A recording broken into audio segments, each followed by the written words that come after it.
मुझे किसने निकाला? प्रभारी राजा ने। वो आपको डुबाना थोड़ी ना चाहते थे, वो तो केवल ये चाहते थे कि इस जल में मिश्रित जड़ी बूटी जिसे हम भांग कहते हैं, आप उसका सेवन कर उस अवस्था में पहुंच सके जहाँ प्रभारी राजा के प्रश्नों का सही से उत्तर दे। कौन से प्रश्न? शरणार्थियों के शिविर के बारे में। क्या मैंने? काली पहाड़ी के तलहटी पर गए वो उनके पास। ये मैंने क्या कर दिया? प्रत्युषी अवश्य वहां के लिए प्रस्थान कर गए होंगे और मुझे उन शरणार्थियों को इस संकट से बचाना होगा। छोड़ दो, छोड़ो मुझे। क्या हुआ आपको? ढोंग कर रहा है ये, रहने दीजिए ऐसे ऐसे ही।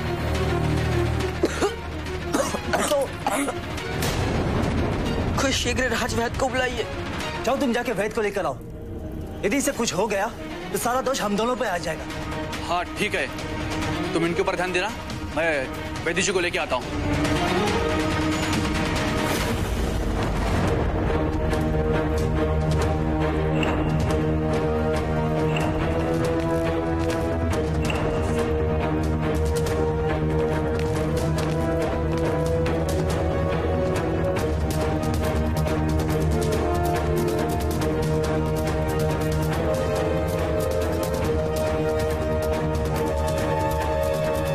क्या हो रहा है इन्हें?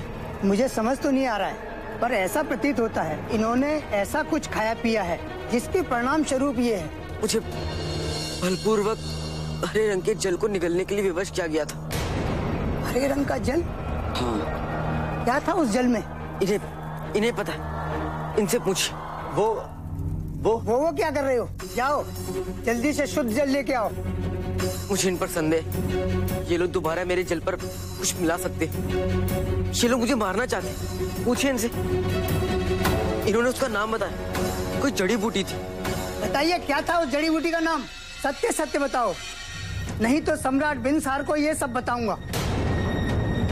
नहीं, हम निर्दोष हैं। हमने केवल प्रभारी राजा के आदेश का पालन किया है। इन्हें हानि पहुंचाने का हमारा व्यक्तिगत उद्देश्य नहीं था।